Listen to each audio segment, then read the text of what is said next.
Hi there VC, Steve Whitty here. It's Sunday morning. Storm Dudley and Eunice have passed their way through here, and we're looking forward now to Storm Franklin, as we've just been told. So yeah, all is well with me. Here for another VC video.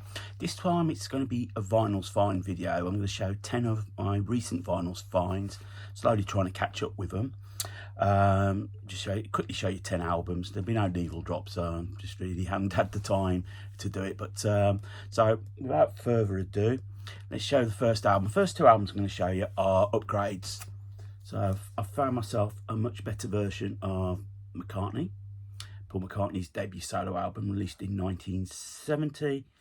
Pretty much played all the instruments on the album myself, apart from a few small contributions from Linda. The album, when it came out, was not very well received. It was sort of accused of being underproduced, and yes, I get it's very much a homemade album in a way. I think McCartney just wanted to escape the pressures of the Beatles imploding. Obviously the standout track for me is Maybe I'm Amazed. So yeah, I think it's overall, it's actually an album that's actually, I think, stood up quite well, just in my opinion. But yeah, it's I was pleased to pick this up. It sounds absolutely great. This copy, my old copy, I donated to charity. Likewise, I did with this. I found an upgrade on Ram, by Paul and Linda McCartney. Came out the following year, 1971, and it was the only album that would ever be credited to the husband and wife team. This really came out in a period of acrimony between McCartney and Lennon. McCartney and the rest of the Beatles, it was very much the three against Paul McCartney at that point. I think Lennon himself thought there was quite a lot of digs in this album, particularly the song Too Many People. Again, it's an album that was poorly received when it first came out. It's again sort of grown in popularity. Again, I think it's this one's a bit of a mixed bag, but some good songs on there. But yeah, I was pleased to pick that up as an upgrade.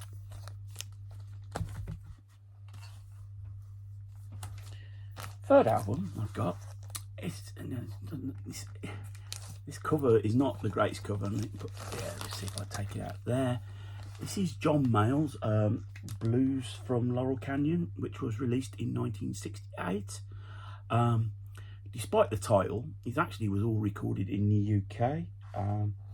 It's his first album following the breakup of the Blues Breakers, and it'll also be his last album for Decca. He would move on to Polydor at that term afterwards. Produced by Mike Vernon. It features Mick Taylor on guitar. Peter Green also makes an appearance on the track First Time Alone. As I said, it was recorded in the UK. Mayall did move to Laurel Canyon in the following year. The album itself did quite well. It did reach number 33 in the UK albums charts. But it was also sort of shifting direction in Mayall's music as well. He was moving away from the blues, and his albums for Polydor would veer towards more jazzier direction. This is Silly Sisters. This is Maddie Pryor and Jane Tobor. Sort of like a folk rock, a sort of folk super duo. Maddie Pryor with singer with the Steel Eye Span. Released in 1976. This was the first in a series of collaborations between the two. In the album itself features traditional folk songs, and the subject matters range from work, religion, sexual relations, amongst others. Probably Deffy's in there as well. It features musicians such as Martin Carthy, Nick Jones, and Andy Irvine. The cover itself was it's been commented on because it's actually quite a sort of disturbing cover. It's actually supposed to try and show them off as Silly Sisters, but it was the photographer was Mick Rock. This is one of his covers. The album itself, I quite enjoy it. Over the past couple of years, I've been sort of moving into more roots folk, world music direction. And so I was happy to pick this up. It was only a couple of quid. Plays okay. Released on Chrysalis, on the Green Chrysalis label. Yeah, I was really enjoyed it. As I say, I've been picking up on country as well. You probably saw my CD video. That there's been more country in my listening to. Maybe because the old ears are starting to pack up a little bit. Having said that, next album, it's Rainmakers, the self-titled debut album from 1986. Band formed in Kansas City. They would have a few small hits around the late 80s, early 90s. They were very popular in Europe, particularly in Norway. Features here, this is a UK issue, it got here, Let My People Go Go. It was a minor hit single for them, reached number 18 in the UK singles chart. I remember the single, I actually liked the single, so I saw this in the £2 bins, and I thought, you know what, I'll take a punt on that. The album itself's not too bad, it's just standard American 80s rock at that period. Not a bad album. Something totally different. This is Spare Parts by Status Quo, their second album. This was originally released in 1969. It was the last album that would see them performing in the psychedelic pop, which gave them their big breakthrough on their debut album. It's a bit much more the same. Face Without Soul, Poor Old Man, So Ends Another Life, Little Miss Nothing, all of that vein. But in 1969, it was the pop scene was moving away, and I think Quo was smart enough to realise that and sort of change direction, got rid of the sort of like the Carnaby Street clothing, and sort of adopted. When I think their big moments when they heard the Doors' Roadhouse Blues, and that's formed the template for their sort of like their career. There's always been a running joke that they just play 3 chords, but they do play it very well. And in the early to mid 70s, well, actually to the late 70s, they were really popular. Well, they actually been popular throughout. They're still even though it's only Francis Rossi now, they're still touring. The album itself is not an original issue. They go for silly money. It's a, if I can see that there, PRT reissue from the 80s. So it didn't cost me that much, but yeah, I enjoyed the album. It's interesting. Quite been part of my fabric of my life, you know, my musical life. Just to go back and delve into that early period, just to get a feel what they were like, you know. And it's also the first album, you know, forgot to mention, that features Bob Young, who was a roadie with the band, but he started to co-write, particularly with Francis Rossi. So he gets throughout their career a lot of writing credits. Temptations' Solid Rock, released in 1972. In fact, it's just celebrated its 50th birthday. It's the first album not to feature Eddie Kendricks and Paul Williams. At this point, Kendrick was forever clashing with Otis Williams and Melvin Franklin. More on the direction of that band. Kendrick wanted to sing more ballads and wasn't too enamoured with the Norman Whitfield sort of like psychedelic soul that he was producing at that time. This album's very much in that vein. One of the rich group of albums that Temptations and Norman Whitfield produced and released at that time. Williams, on the other hand, was suffering really bad ill health and alcoholism, and he had to retire on doctor's advice. So the band kept him on as a sort of like this choreographer, and sadly, the following year, it all got too much for him, and he committed suicide. The opening track on here, the track Superstar.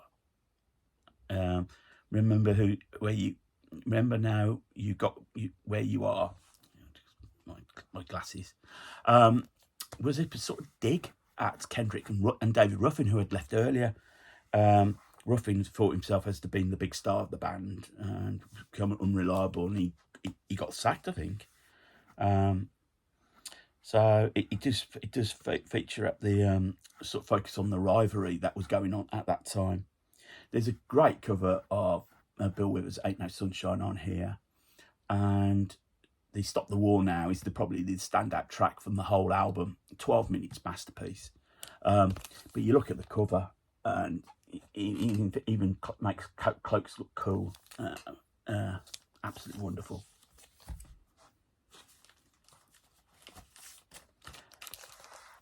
Tom Waits' The Heart of Saturday Night, released in 1974, his second studio album, and it's the first album of his I've managed to find on vinyl at a reasonable price.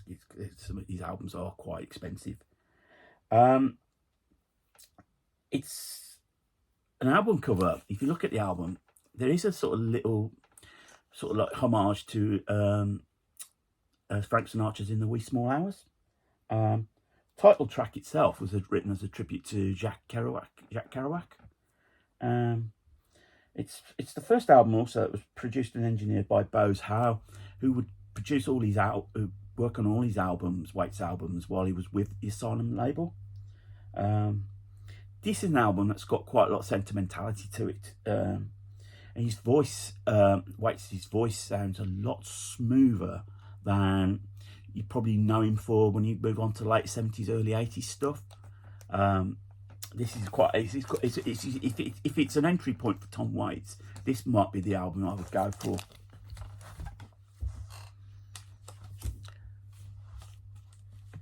Okay, a bit smooth on the smooth direction. Nancy Wilson's Today My Way, released in 1965. Nancy Wilson, for those that don't know, was an American jazz singer. And she's an artist I know very little about. It just intrigued me actually when I looked at the album.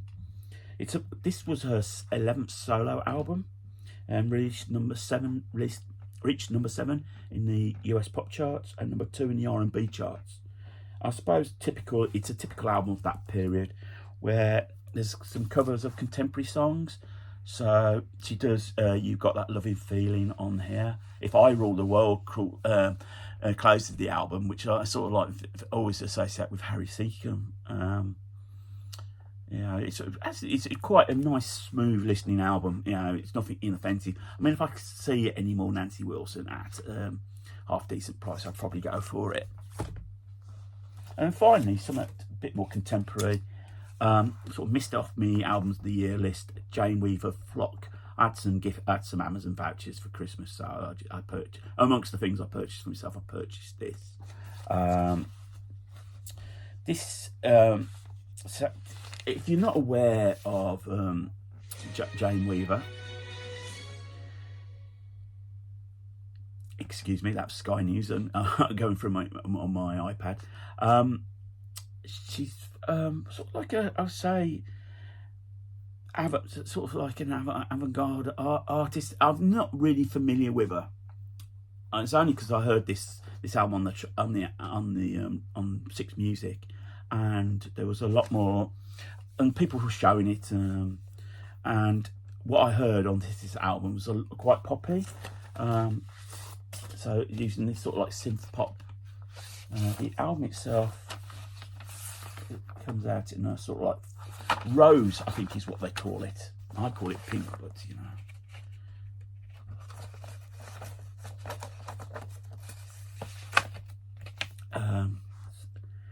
Yeah, I was going back to it. So there's synth pop, there's some like cosmic folk, experimental electronics, avant-garde. So it's showing everything about her. I'm not too, as I said, not too familiar with Weaver's previous albums, but you know, when I heard it was the pop vibe, I picked up on this record, and obviously recommendations from other members of the VC. It's a great record. I'm looking forward to actually listening to more of her stuff. So there you go, VC. That is my 10 records I'm going to show you today. As I say, I hope everyone is well and looking after themselves. I think